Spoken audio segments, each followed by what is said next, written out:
Қайырлы күн, 6 сынып білім алушылары. Дүниежүзі тарихы пәнінен қарастыратын кезекті сабағымыздың тақырыбы ұлы географиялық ашулар әлемді қалай өзгертті деп аталады. Сабақтың барысында сіздермен бірге ұлы географиялық ашылулардың алғышарттарын анықтаймыз.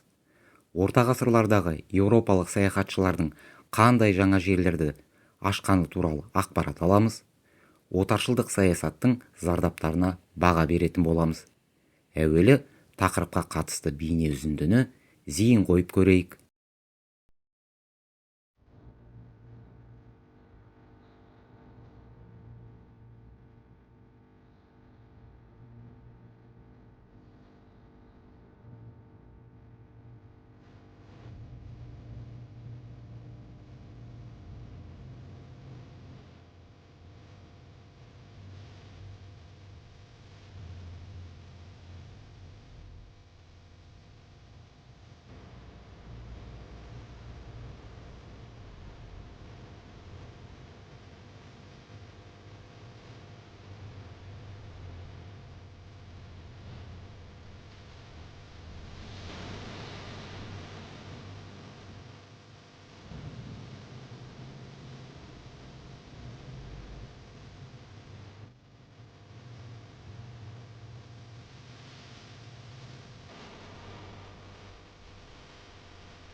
Орта ғасырларда ақша қажеттілікті қанағаттандырудың бірден-бір құралына және байлықтың басты түріне айналды.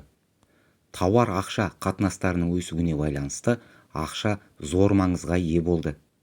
Ақшаның көбі шығыстан әкелінетін тауарларға төлеуге жұмсалып жатты. Ақша алтыннан, күмістен соғылғандықтан Еуропада бағалы металдардың жетіспеушілігі сезілді. Әмір Темірдің Алтын Орда мемлекетін күйретуі, түріктердің таяу шығысты басып алуы саудагерлердің жағдайын қиындатып жіберді. Ортадағы делдалдардың көбеюі шығыс тауарларының бағасын күрт қымбаттатты. Құрлықпен шығыс тауарларын тасымалдау тиімсіз болып шықты. Сондықтан Португалия мен Испанияның саудагерлері Үндістанға баратын теңіз жолын іздеуге белсене кірісті. Үндістан деген жерде алтын, күміс, бағалы тастар мен жеміс-жидектер аяқтың астында шашылып жатады екен деген қауесет хабар жылдан баюды ойлаған адамдарды алыс сапарға шығуға итермеледі. Алғашқыда еуропалықтардың ашық теңізге шығып алысқа жүзуге батылдары бармады. Қолдарында дұрыс карталары мен теңіз құралдары болмаған саяхатшылар Еуропаны қоршаған теңіз жағалауларынан ұзамады. Түс бағдар ойлап табылғаннан кейін мұхитқа шығу қауіпсіз бола бастады. Кеменің жүрген жерін анықтайтын аспап астролябия шықты. Тез жүретін жеңіл желкенді кеме каравелла жасалды. Дүзу және көлбеу орнатылған желкендері бар 3 мачталы кеме желге қарсы жүзе алды.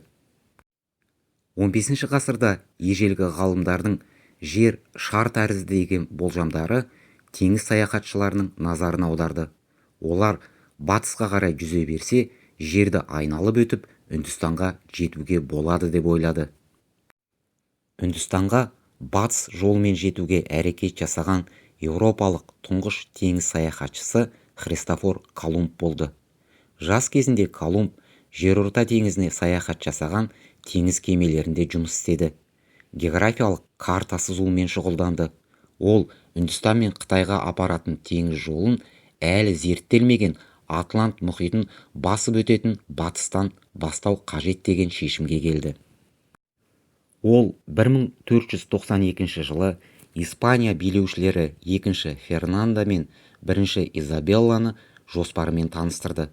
Испания королі жаңадан ашылған жердің вице-королі атағын, адмирал шенін, түскен табыстың 1/10 бөлігін беруге уәде етті. 3 тамызда Колумб Санта-Мария, Ниня, Пинта деп аталатын 3 жүрдек кемемен сапарға шықты. Канар аралдары арқылы өткен саяхатшылар Сарагоса теңізіне жетеді. 12 қазанда Багам аралдарына келеді. Өзінің алғашқы саяхатында Колумб Куба аралын ашты. Гаити аралынан алтынның мол қорын тапты. Теңізшілердің бір тобын сонда қалдырып, алғашқы бекіністі салғызды. Колумб осыдан кейін бірнеше рет Америкаға саяхат жасады. Кіші Антилья, Пуэрто-Рико, Ямайка, Триндиад аралдарын ашып, орталық Американың жағалауларын зерттеді.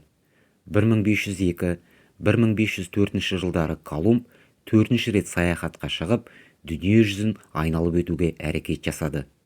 Саяхат барысында майя тайпаларының адамдарымен кездесіп, олардың тұрмысымен танысты. Мұхиттың арғы жағындағы қазынасы мол бейтаныс жерлер Португалия королінде қызықтырды. Ол жаңадан экспедициялар ұйымдастыра бастады. 1497 жылы 8 маусымда Васко да Гаманың 4 кемелі экспедициясы Лиссабон қаласынан шықты. Жолда Канар аралына тоқтап, сосын Африка құрлығына жетті. Адмирал өз күнделігінде қара нәсілділер құлаққа тағатын мыстан басқаны бағаламайды және шетінен батыр келеді деп жазды. Қайырымды үміт бұғазы арқылы Үнді мұхитына шығып, 1498 жылы Каликут айлағына келді. Аймақтың раджасы ақ адамдарды жылы қабылдап сауда жасауға келісімін берді. Васко да Гама болса, кемелердегі зеңбіректерден қалаға оқ жаудырып, сәулетті ғимараттардың күлін көкке ұшырды. Одан әрі ол Цейлон, Суматра, Ява аралдарына барып, бейбіт тұрғындарды қырғынға ұшыратты. Магеллан астрономия мен навигация бойынша жақсы білім алып шыққан, 20 жасында алғаш рет теңізде жүрген саяхатшы. Ол Испания королі 1 Карлосты жаңа жерлерді ашамын деген жоспарын қаржыландыруға көндірді. 1519-1525 жылдар аралығында 5 кемеден тұратын экспедицияны басқарып жолға шықты. Африканың батысымен жүзіп, Атлант мұхиты арқылы оңтүстік Американың шығыс жағалауына жетті.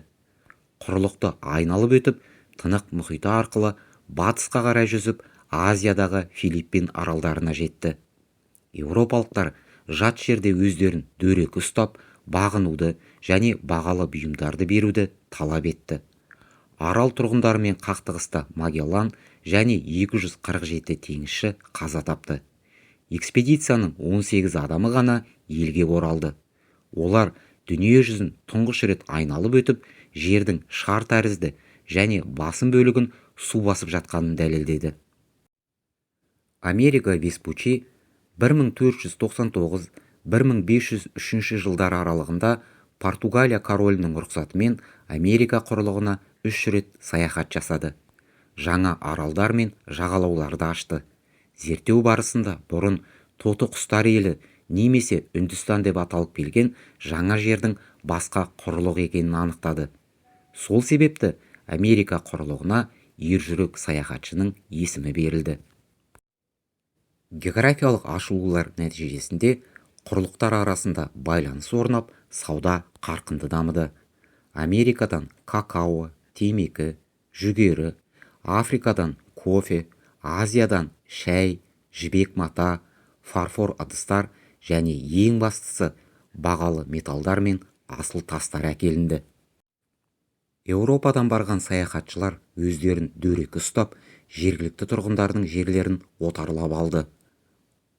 Ауыр жұмыстарды тегін атқаруға мәжбүрледі.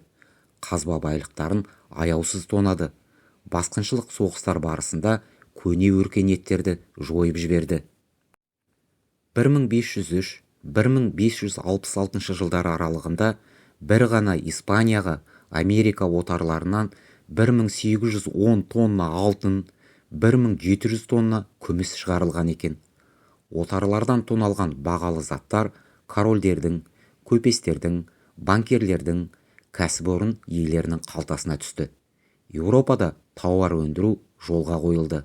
Алайда Америка, Азия, Африка халықтары үшін құлдырау кезеңі басталды. Тапсырма: алған білімімізді бекіту үшін ұғымдарды анықтамалармен сәйкестендірейік.